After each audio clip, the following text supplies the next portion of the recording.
Welcome, folks, to another episode of Who's Ghost Stories. As you can tell, we are in our new home. This new set, new studio, much quieter. Dogs won't be up here. Cat might sneak up here, can't help that. He's a skinnier guy, he can fit through crevices. But it'll be quieter. We finally got our own little home up here. So we're happy, we're excited. I do want to start this episode off on a somber note, a little moment of silence and rest in peace for our dear friend the Choco Taco. As of recording, Klondike has announced they are discontinuing the Choco Taco. What? Yep. Yeah. It's even sadder because last weekend after golf we stopped at a gas station in Ohio and I got a Choco Taco, not realizing it could possibly be my last Choco Taco. Yep. I'm gonna cry. So R.I.P. to the Choco Taco. Maybe in 2 years we'll have a ghost story about a haunted Choco Taco, because I did see on eBay they're already going for $150 to $500. Nice. So if you want one of those last Choco Tacos, you can get one on eBay.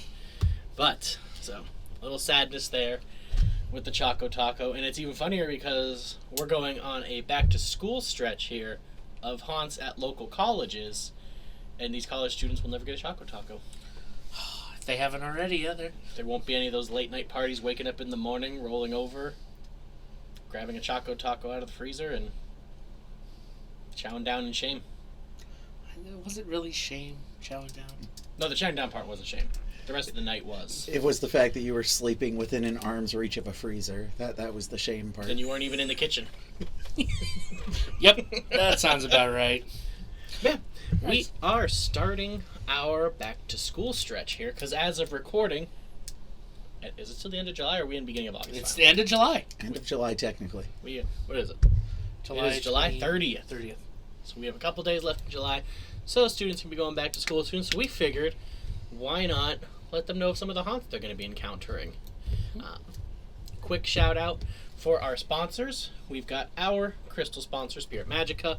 Link in the description. Use coupon code WHO'sR11.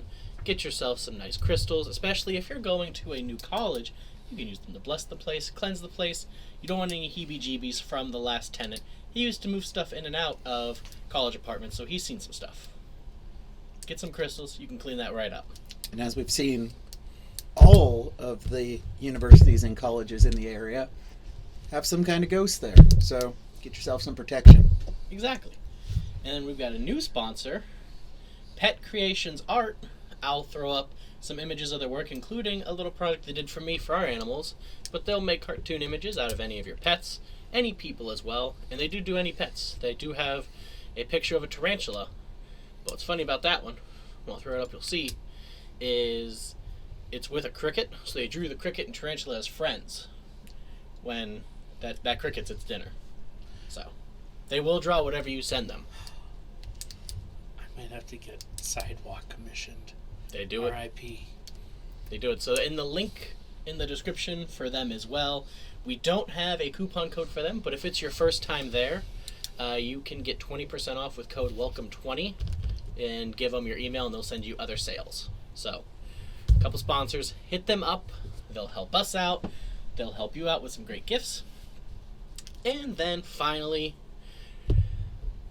I don't know why I waited this long for introductions. Choco Taco just derailed everything. Yes, it did. Feelings, emotions all over the place.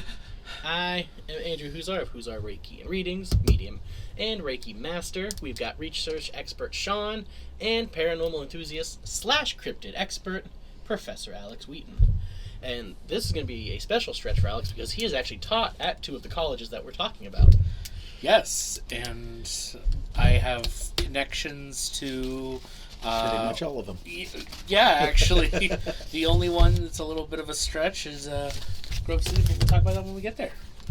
And he's currently teaching at The newest community college here in, actually, in the United States, it is the newest one, Erie County Community College. It's too new. We don't have an official final building yet, so, we don't have any haunt stories yet. But, give it time. Give it time. There'll be some. next year. If there's still different buildings, we'll just do a story on each building. One of them gotta be haunted.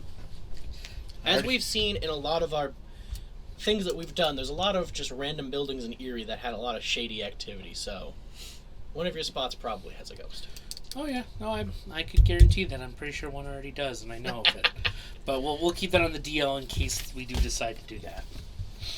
So today we are starting with my wife's alma mater, Edinboro University, here just outside of Erie. Sean, why don't you take us away? Will do. Pennsylvania Western University, Edinboro, is located in Edinboro, PA, a borough of Erie County. It was founded in 1857 as Edinboro Academy and earned university status in 1983. The university offers 150 degree programs and 57 minors. The main campus has 42 buildings across 585 acres. Of those buildings, there are 6 in its history that have had stories of paranormal activity: the Diebold Center for the Performing Arts, Lawrence Towers, Loveland Hall, Reeder Hall, Rose Hall, and Schaefer Hall. Diebold Center for Performing Arts was built in 1906. Over the years, the building was home to the gymnasium and the student union. It was at one time used for stage productions and programs. A former drama professor is said to haunt this building. Dr. Dorothy Clifford tragically passed away at her home. The body was found badly decomposed days after her death. A hideous cat was said to appear shortly after Dr. Clifford's death. The students would name the cat D after the professor's nickname. Along with the appearance of D, phantom footsteps could be heard on the stage, electrical anomalies causing audio issues, and a phantom face floating through the audience during performances could be seen.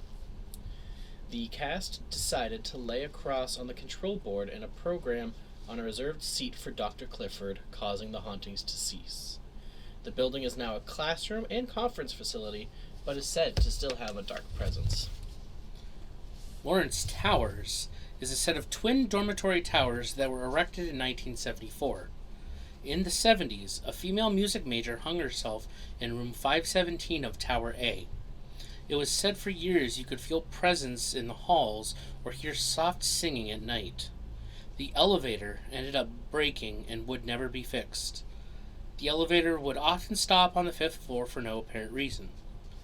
In 2008, there was an occurrence where students on the 5th floor had oily crosses appear on the door and the walls inside of their rooms. There was a wooded area between the two towers that had a large amount of paranormal activity. Students reported while walking through at night, electronics would be drained, floating lights could be seen, and disembodied voices were heard. The towers would be torn down to make room for the new residence hall, the Highlands. There are still reports of unexplained noises on the 4th floor of Highlands Building 2. Reeder Hall was built as a dorm and was used as one until it was closed in 1972. It would sit vacant until 1986, where it would be used as an administration building. In the 14 years that it was boarded up, it is claimed that a coven of witches would use the basement for seances and rituals. In 1977, a student would break into the former dorm and find a chalk pentagram on the basement floor and burnt candles. Students walking by the building would see floating candles in the windows, and a student was thrown from a 3rd floor window. To date, the building is said to have cold spots, most of which being in the basement, and electrical anomalies in the building. Loveland Hall was built in 1931 and became a showcase for fine arts in 1965. It is said that a man can be seen in reflections while in the stairwell in the gallery. Objects move around, and there are disembodied voices, footsteps, and music can be heard. Rose Hall was opened in 1966 as a dorm. In 1982, a male RA sealed himself in his room and lit a gas grill until he passed away. RAs and students that have resided in the room have reported hearing strange noises and having their possessions moved around or thrown since his passing. Schaefer Hall was built in 1968 as a male dorm.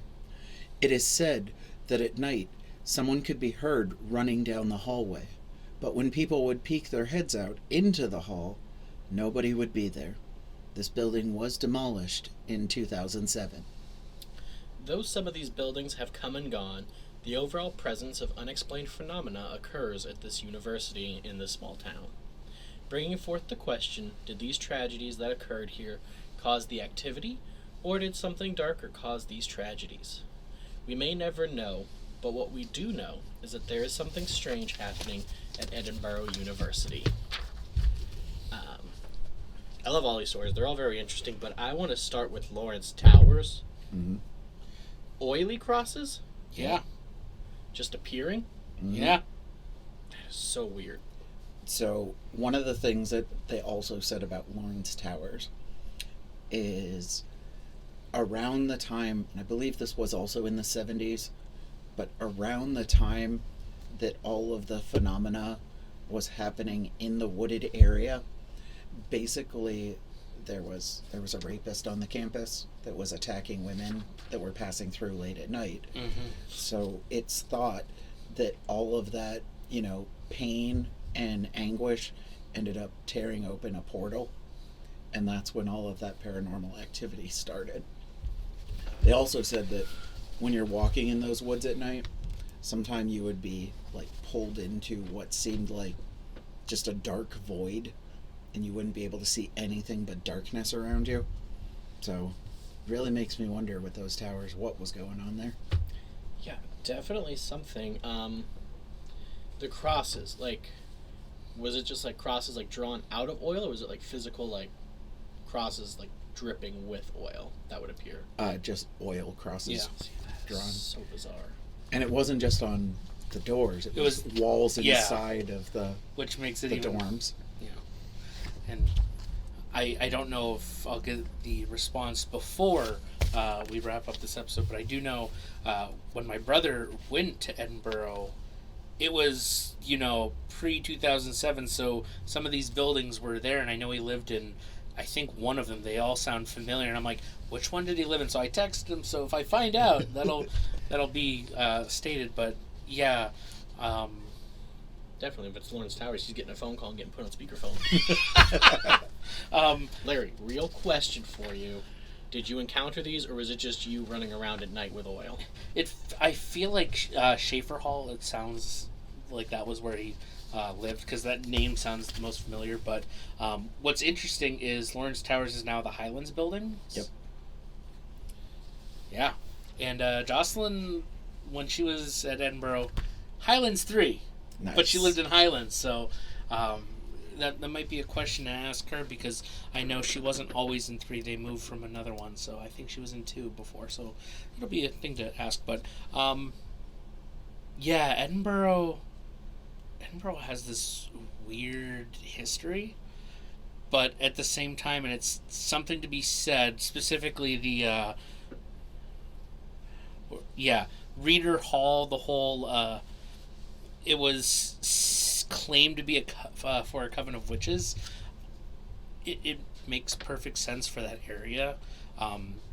Edinboro is in the rural part of the county, and so not saying one way or another what is and what isn't, but a good number of rural communities tend to be tight-knit and believe more in the sensationalized, like, it's witches, especially when you consider the time. This was... Right. Yeah. 1970s. Yeah. Between the 70s and the 80s, this is the time where, Dungeons and Dragons is... Evil. People summoning evil beings and using dark magic. And it's like this was in the height of that kind of sensationalized This fear. is Richard Ramirez time. Like... Yeah. So, as far as Reader Hall is concerned, I don't want to, there is no guidance because we have so many buildings to talk about here. Yeah. But with Reader Hall, while the candles and stuff, that's creepy, I don't necessarily think it's a coven of witches. Just simply also knowing the area and knowing some people who have lived out there for a while, I'm less apt to believe the witches part of it, but there's definitely something to it. Yeah, and I know Edinboro and even the Waterford area, they both right now have big spiritualist communities out in those parts. Like the Spiritualist Universal Church, I think, is out actually near Waterford, or in Waterford. and back in the 70s, like you said, everything was so heightened that simple spiritualism was seen as pagan and Right. demonic. Well, and there's also, the elephant in the room. These are teenagers. Yep. Teenagers do dumb things. It could have been a prank. Everybody knows that when they were a teenager, at some point, you screwed around with a Ouija board. Like, these are teenagers. So it's not necessarily something evil, but it also could have been, seeing all of the activity that was there. So it's hard to say, but at the end of the day, with all of these stories, we kind of have to remember these are teenagers and there's some level of, pranking or doing dumb things just because you're bored. Yeah. And that was going to be my other thing, specifically about the chalk pentagram and candles. Like, it sounds really bad, but anyone that knows anything about any kind of spiritualism or mysticism or anything like that, the pentagram is not an inherently evil symbol. It's not.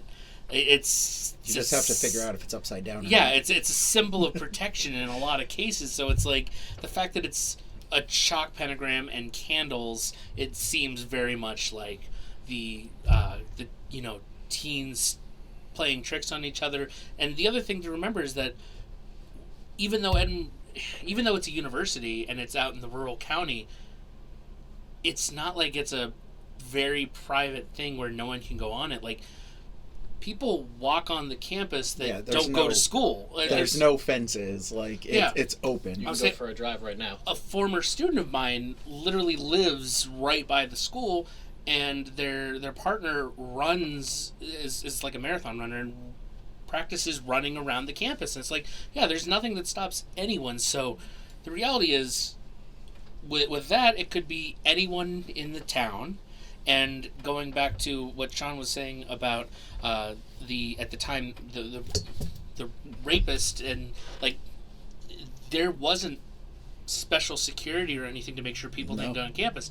Anyone could walk onto campus and wouldn't be in trouble unless they were trying to break into a building, or there's police and safety saw someone and was like, hey, what's going on? Like, it. And to an extent, it's still like that. Oh, yeah. You don't have to have student ID to get on the campus. No. You can walk through the whole campus if you want. Like, there's even some buildings you can walk into. So exactly. So it leaves it open that a lot of things, and I wonder to a point, outside of some specifically like our named ghost, Dr. Dorothy Clifford, and like specifically like RAs or students, but all the other hauntings and people, there's not mention of if they were a student or not. Right. One thing I want to say for any current students, recent students, or anyone that's touring the campus, we keep saying rural.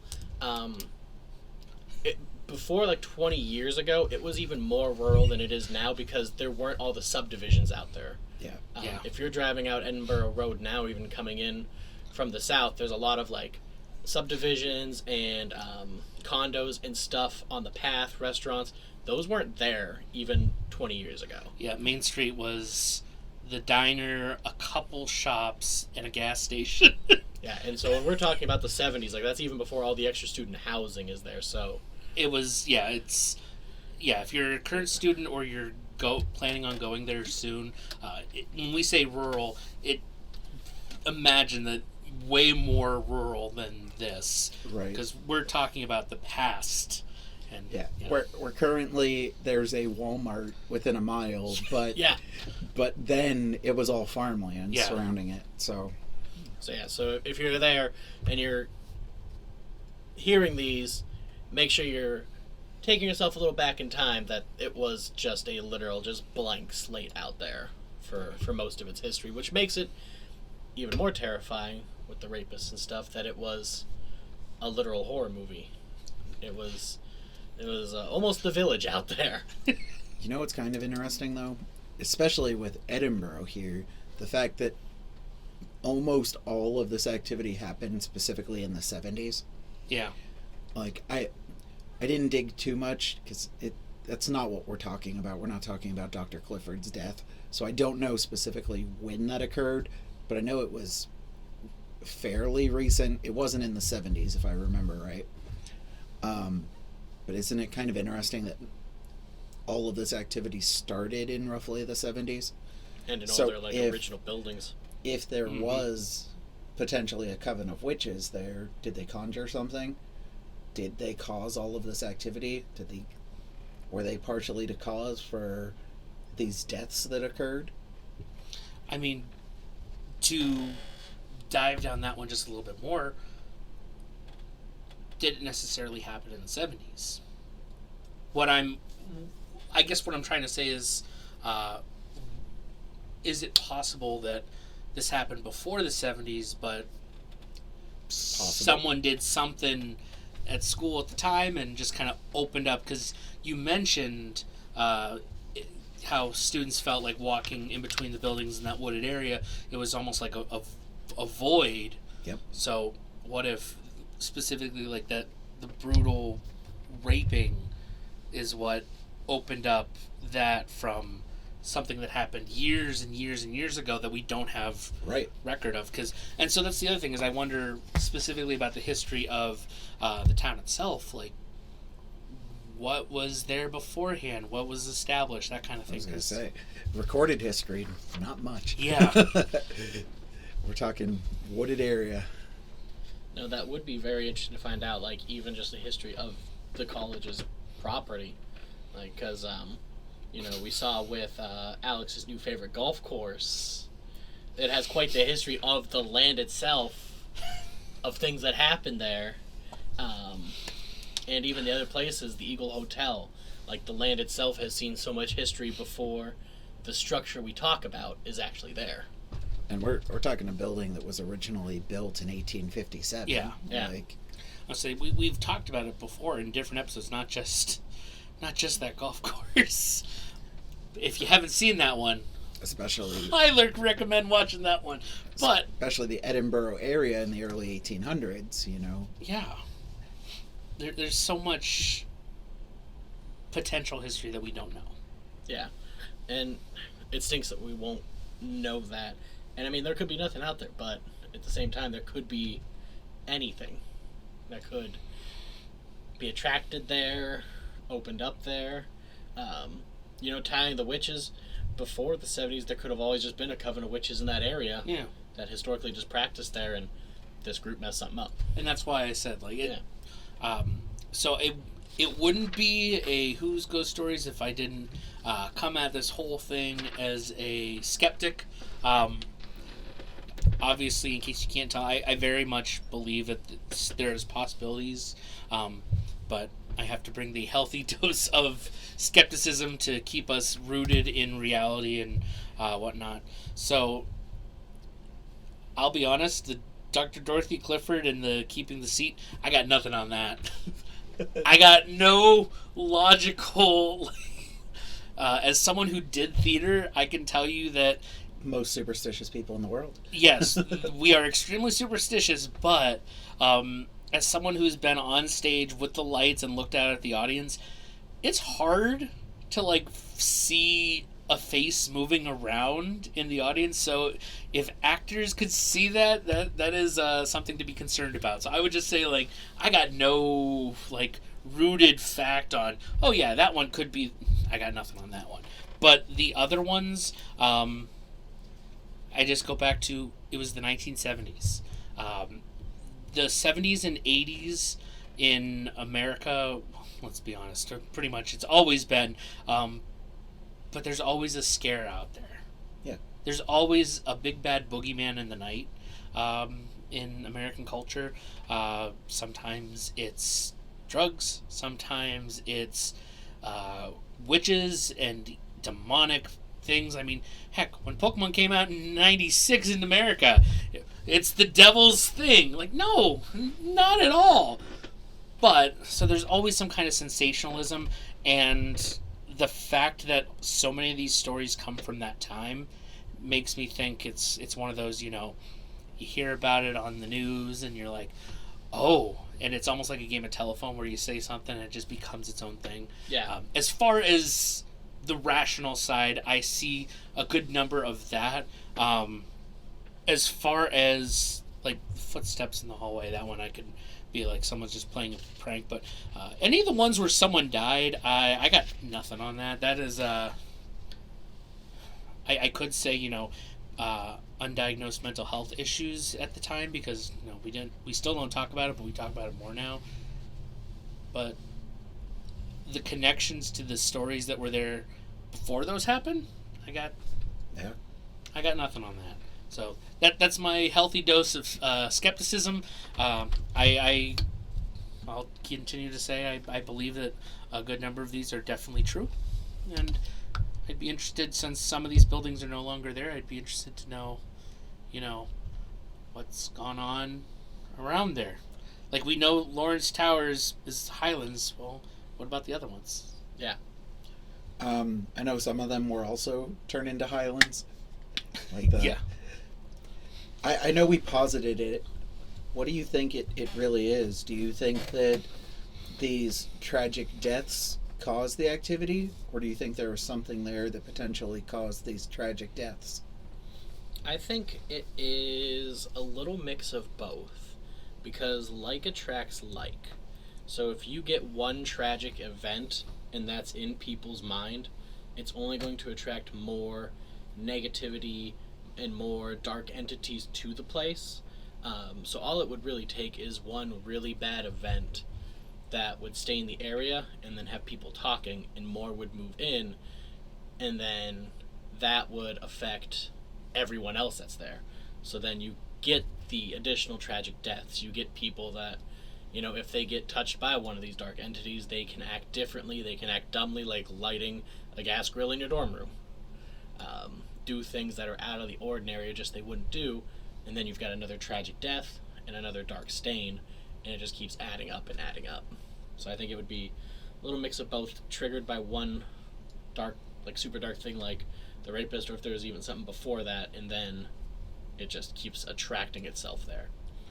And very much same kind of idea, and I've kind of hinted at that before. But yeah, the entire almost self-fulfilling prophecy type of thing, where one thing happens, it leads to another. It's what it feels like.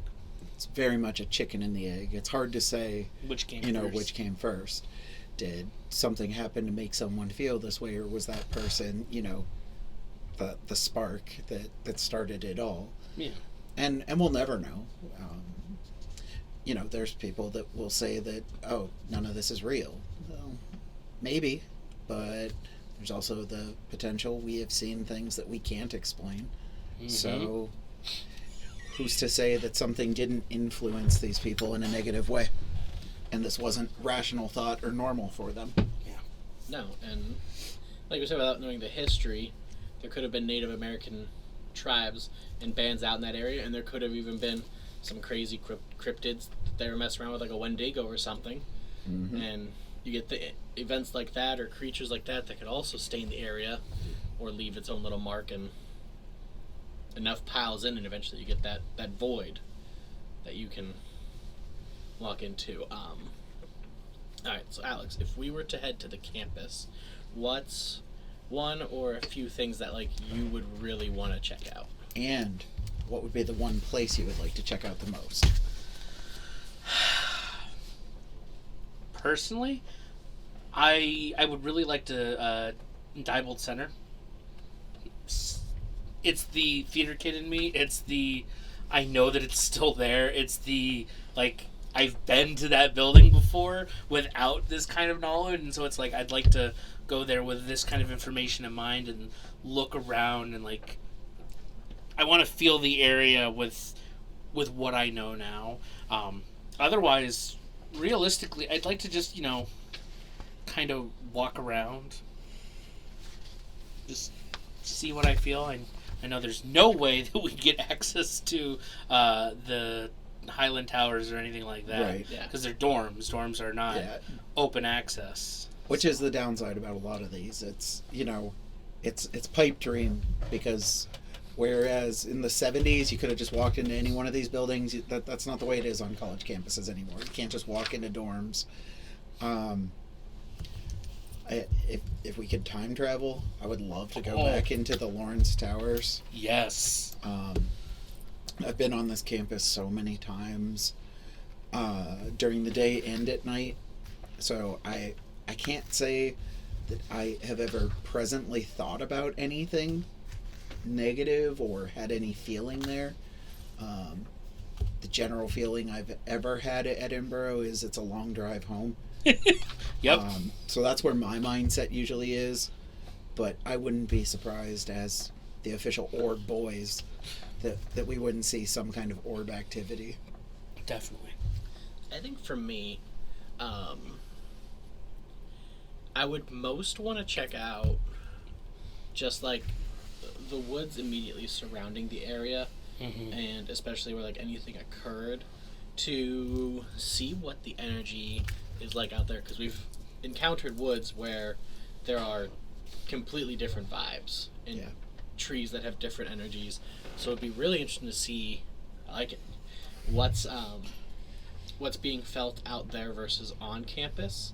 It would be really interesting to see if it's almost like the almost house where there's like a curtain of energy difference, and to see if we experience anything that like felt like we were like walking into a void, just a bubble of energy that was completely separate and different from the rest of the surrounding woods. And I'm thinking a lot of it would be different pockets of energy. Like we said, a lot of these have been consolidated into specific areas, but not all of them are in the same part of the campus. Yeah. So I have a question. In your research, Sean, was there anything about Lake Edinboro? There wasn't. There was no mention about Lake Edinboro in regards to the college or university. What you thinking? What's your theory? I don't have a theory. I just... A lot of our stuff usually does surround around water. Yeah. Is what we found. And there is a natural body of water that's... Well, is it natural? I think it is. I think it's natural. I don't think that was a man-made lake. Yeah.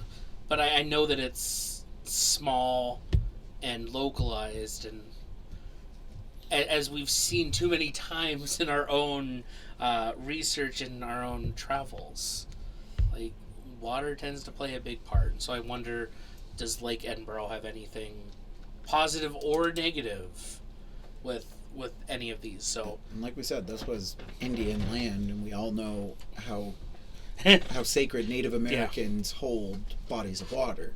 So if there was anything Native American related, like we said, it could be connected to the water.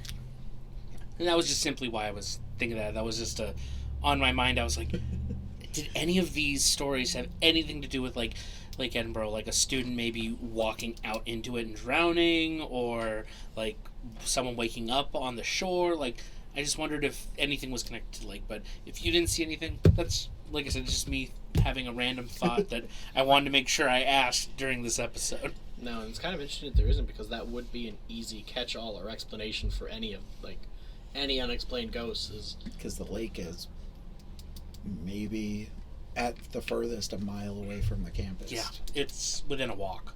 Do either of you know if Lake Edinboro is known as the Bottomless Lake? No, not that I'm aware of. I've been told that we should check out the Bottomless Lake in the area, because a lot of weird stuff happens there. But I've never heard of the Bottomless Lake, so I don't know if that was Lake Edinboro or not. Somewhere out in the county here. Yeah. But maybe it's that would've lake been cool in Waterford.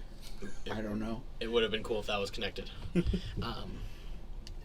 absolutely fascinating, and like, it's so crazy. Like, looking at the timelines of everything, it looks almost like a Marvel cinematic universe movie map. Like, just like every like couple years, there's just boom, boom, boom, boom, boom, boom, boom. Yeah. And then at one point, it's just like silence. Nothing.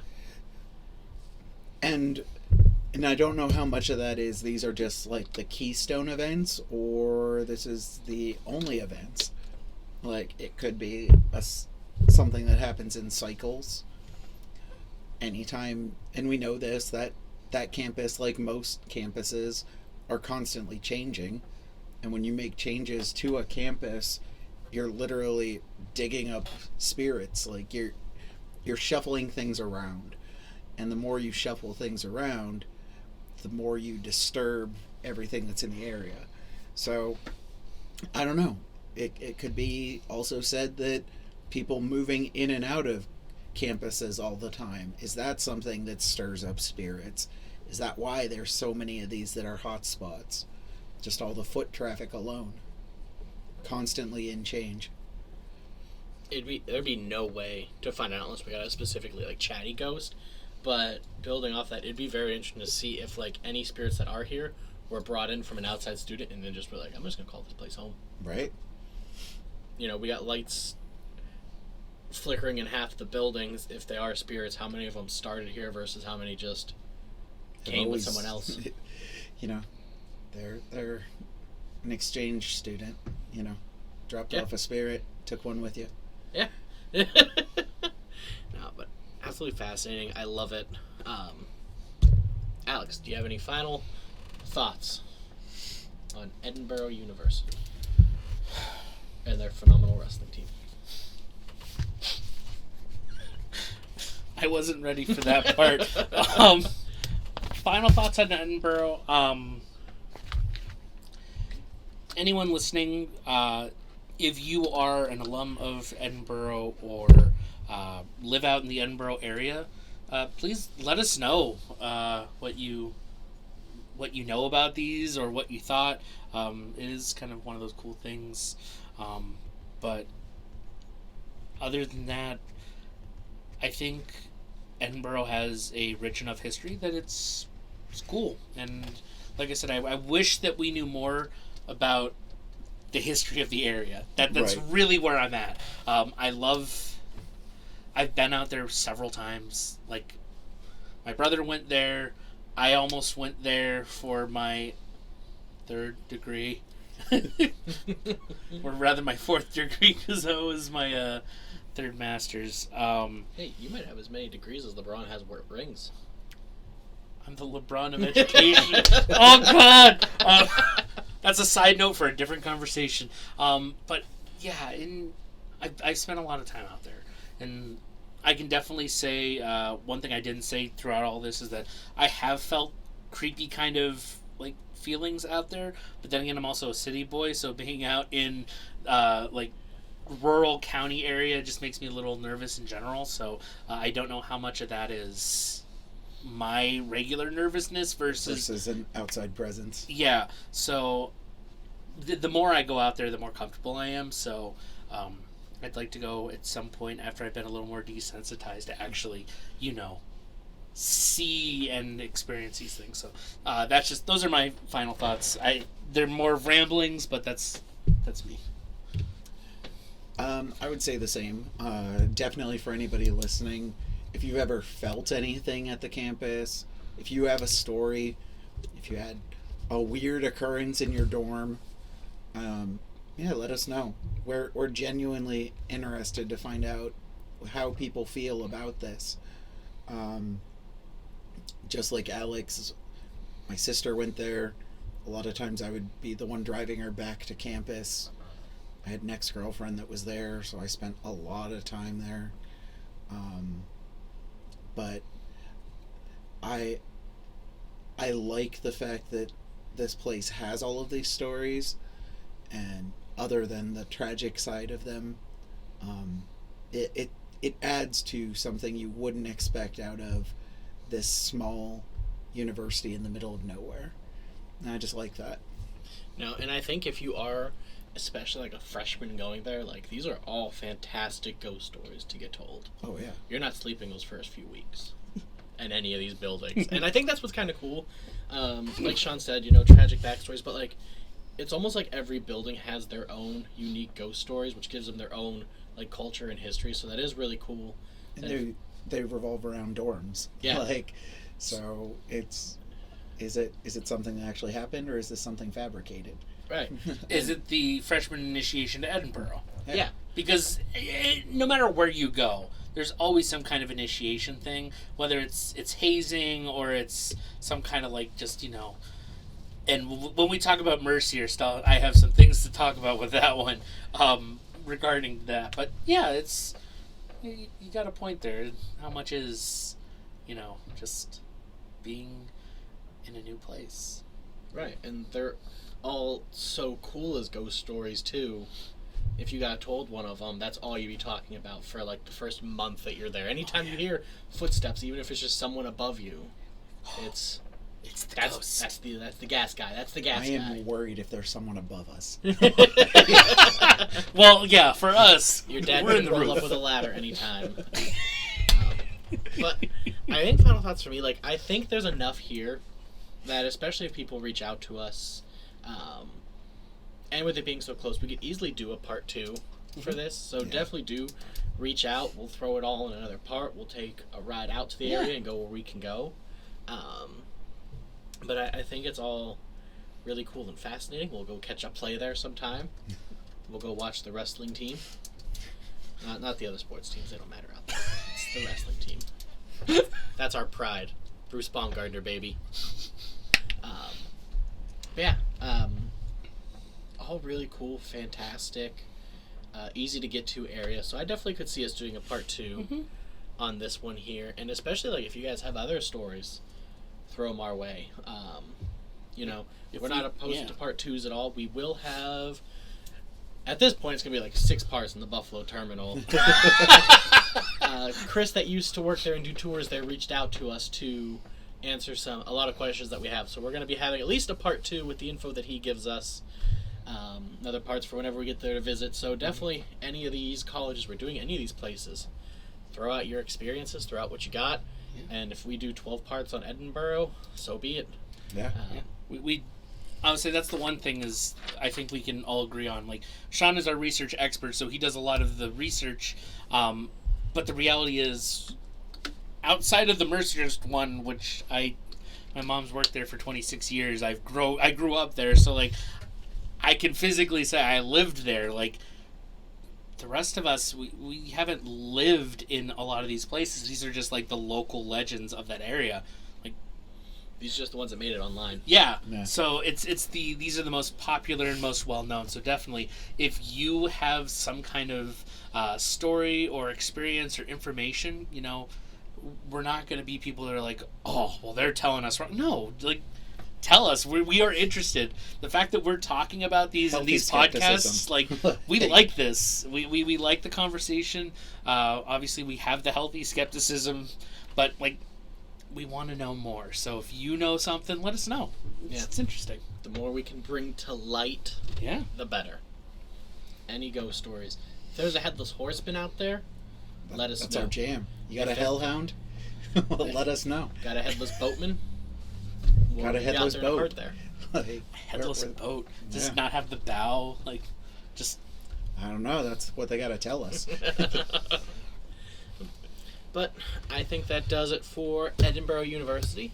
Thanks for tuning in. Make sure to like and subscribe. Check out our sponsors. And come back next time for some more ghouly ghost activity. Thanks, guys. Stay in the light.